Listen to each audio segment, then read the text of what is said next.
साल 2014 से लेकर आज तक एक भी ऐसी प्रेस कॉन्फ्रेंस नहीं हुई है जहां पर प्रधानमंत्री नरेंद्र मोदी साहब अकेले खड़े होकर पत्रकारों से संवाद कर रहे हैं। 12 साल मेरे दोस्त, 12 साल। और ये मैं अपनी मर्जी से नहीं कह रहा हूं, ये रिकॉर्ड है। सिर्फ एक बार कोशिश हुई थी मई 2019 में। चुनाव खत्म होने पर बीजेपी मुख्यालय में प्रेस कॉन्फ्रेंस की गई थी। उस दिन मोदी जी मंच पर आए, पत्रकारों ने सवाल किया और जवाब जानते किसने दिया? अमित शाह साहब ने। मोदी जी जानते क्या कहे उसे? उन्होंने कहा कि मैं पार्टी का अनुशासित सिपाही हूं, अध्यक्ष जवाब देंगे। यानी देश के प्रधानमंत्री सिर्फ एक बार प्रेस कॉन्फ्रेंस से बैठे और सवाल का जवाब बगल वाले को दिया। 12 साल में बस एक बार सीधे। अब कोई बोलेगा कि अरे मोदी जी तो इंटरव्यू देते हैं, बिल्कुल देते हैं, पर आपको मोदी जी के इंटरव्यूज की क्या क्लिप्स याद है? जो क्लिप्स उनकी वायरल हुई हैं इंटरव्यूज से, वो है आम कैसे खाते हैं, काट कर या चूस कर, क्या आप बटुआ रखते हैं, आप में इतनी ऊर्जा कैसे है, थकान कैसे मिटाते हैं। ये वो सवाल है जो ज्यादा वायरल हुए। इन्हें सवाल कहेंगे आप डेमोक्रेसी में? पेपर लीक, बेरोजगारी, महंगाई, ऑक्सीजन की कमी, सरकार की हर विषय पर जवाबदेही, ये सवाल होते हैं। और एक परसेप्शन देश में बना है, सरकार के समर्थक भी इंकार नहीं कर सकते हैं कि जो जर्नलिस्ट न्यूट्रल हैं, चलो मैं उस पार वालों को नहीं कह रहा हूं कि जो सरकार के विरोधी जर्नलिस्ट हैं, जो खाली पानी पी पी कर गाली देते हैं और अपने यूट्यूब वीडियो में रोज थंबनेल लगाकर सरकार गिराते, लेकिन जो न्यूट्रल जर्नलिस्ट हैं उनको भी इंटरव्यूज नहीं मिलते हैं। अब आप कहोगे मन की बात होती है, रैलियों में बात आती है, ट्वीट आते हैं। अरे भाई साहब, फर्क समझिए।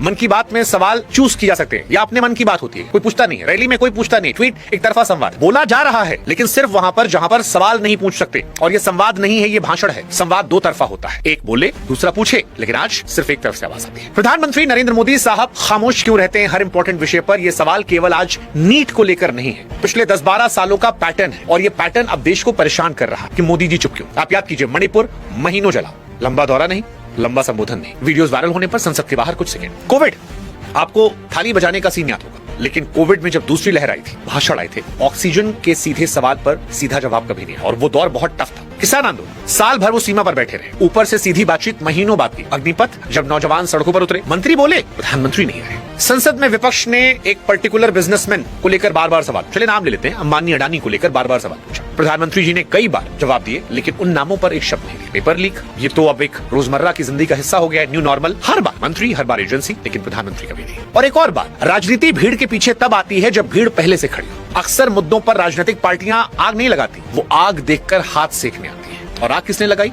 उस पेपर लीक ने, जिसे खुद शिक्षा मंत्री धर्मेंद्र प्रधान ने माना है। अगर सच में ये मंच केवल राजनीतिक था, तो कितना आसान था सरकार के पास इसे खाली करवाना। आप जाते, बात कर लेते, ये एश्योर कर देते कि दोबारा नहीं होगा।